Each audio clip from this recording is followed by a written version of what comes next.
Hello student, তোমাদের সকলকে স্বাগত জানাই অপূর্ব প্রাইমারি সেন্টার ইউটিউব চ্যানেলে। আজ আমি তোমাদের সঙ্গে তোমরা যারা তৃতীয় শ্রেণীতে পড়ো, তোমাদের তৃতীয় শ্রেণীর প্রশ্নবিচিত্রা বাংলা বিষয় থেকে প্রথম school Arambagh boys primary school, এই স্কুলের থেকে আমি প্রশ্ন উত্তরের ক্লাস নিয়ে এলাম।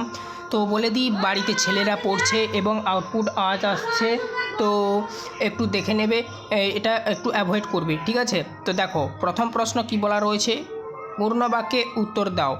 পর্যটন করেন যিনি তাকে কি বলা হয়? ঠিক আছে, আরেকবার বলছি, পর্যটন করেন যিনি তাকে কি বলা হয়?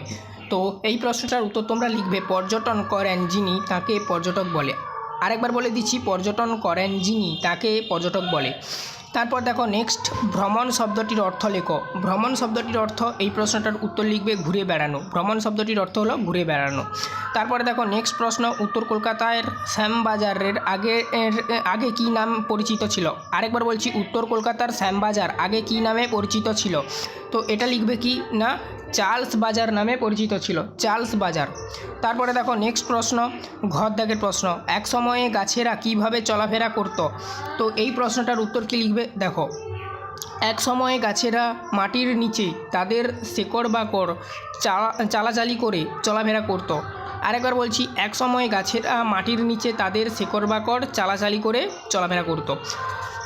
দাগের প্রশ্ন দেখো, গাছ বসাবো কবিতার কবির নাম কি? গাছ বসাবো কবিতার কবির নাম, দেখো, গাছ বসাবো কবিতার কবি হলেন কার্তিক ঘোষ। আরেকবার বলছি, গাছ বসাবো কবিতার কবি হলেন কার্তিক ঘোষ, ঠিক আছে? নেক্সট দেখো, দুইয়ের দাগে কী সমস্ত প্রশ্নগুলো দেওয়া রয়েছে, এলোমেলো বর্ণগুলিকে সাজিয়ে শব্দ তৈরি করো, এটাই নির্দেশ দেওয়া রয়েছে। মানে এখানে এলোমেলো শব্দগুলো দেওয়া রয়েছে, এগুলোকে সাজাতে হবে, একটা বর্ণ আসবে।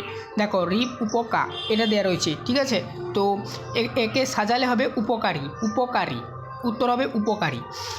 তারপরে দেখো, ক্ষয়ের দাগে কী দেওয়া রয়েছে, লারফেজ, লারাফেজ আর কি, লারফেজ নয়, লারাফেজ। তো এটাকে সাজালে হবে চলাফেরা, চলাফেরা হবে, চলাফেরা হবে, ঠিক আছে? এটা চলাফেরা হবে। তারপরে দেখো নেক্সট পরবর্তী পেজে যাচ্ছি। পরবর্তী পেজে দেখো কি প্রশ্নগুলো দেওয়া রয়েছে। তিনের দাগে দেখো কি বলা রয়েছে, বিপরীতার্থক শব্দ লেখো। বিপরীতার্থক শব্দ, দূরে, দেখো দূরের বিপরীত হবে কাছে, দেখো এভাবেই তোমরা লিখবে, কাছে বানানটা দেখে নাও, কাছে, দূরের বিপরীত কাছে হবে। তারপরে দেখো ছোট, ছোটোর বিপরীত বড় হবে, বড় বানান জানো, তবু দেখিয়ে দিচ্ছি, বড় বানান এটা হবে। তারপরে দেখো আছে, নেই, নেই লিখবে, ঠিক আছে? আছের বিপরীত নেই হবে। তারপরে দেখো শূন্যস্থান পূরণ করো, পাখিরা গাছের ডালে ড্যাশ, এখানে হবে যেটা শূন্যস্থানে বুঝবে উত্তরটা আর কি, পাখিরা গাছের ডালে থাকে, থাকে বসবে শূন্যস্থানে, থাকে হবে। এখানে দেখো এই যে থাকে, এইটা হবে, থাকে হবে। তারা বাড়ি তৈরি, তারা বাড়ি তৈরি কী করে না, বাড়ি তৈরি করবে, করবে, শূন্যস্থানে করবে লিখবে। একসঙ্গে থাকলে শক্তি ড্যাশ বাড়ে। এরপর দেখো নেক্সট প্রশ্নগুলো, বর্ণ বিশ্লেষণ করো। আকাশ আর আনন্দ দেওয়া রয়েছে, আকাশের বর্ণ বিশ্লেষণ কী হবে, আ যোগগার, ক হসন্ত যোগগার, আ যোগগার, তারপর হসন্ত যোগগার অ, ঠিক আছে? আকাশ। ক্ষয়ের দাগে দেখো আনন্দর বর্ণ বিশ্লেষণ কী হবে, আ যোগগার দন্তন্য অর্থাৎ দন্তন্য হসন্ত, যোগগার অ যোগগার দন্তন্য হসন্ত মানে ন, যোগগার দ মানে দয় হসন্ত, যোগগার অ আনন্দ, ঠিক আছে? তারপরে দেখো সাথে দাগে বাক্য রচনা করো। নৌকা, নৌকা দিয়ে বাক্য রচনা দেখে নাও। আচ্ছা, এটা কিন্তু আবার সেট 2 অর্থাৎ 2 নাম্বার স্কুলেও কিন্তু এই নৌকার গল্প একই জিনিস দেওয়া রয়েছে, পরবর্তীতে আমি যখন করাবো এরপরেই তখন দেখতে পাবে। আর সমস্ত ক্লাসগুলো প্লেলিস্টের মধ্যে পাবে, প্লেলিস্টের লিঙ্ক এই ভিডিও ডিসক্রিপশানে দেওয়া রয়েছে। চ্যানেলে নতুন থাকলে চ্যানেলটাকে সাবস্ক্রাইব করবে, এটা আমার নতুন চ্যানেল তোমাদের জন্য ক্রিয়েট করা। এছাড়াও আমার দুটো চ্যানেলের লিঙ্ক দেওয়া রয়েছে, এই চ্যানেলটা বাদে আমাদের দুটো চ্যানেল রয়েছে।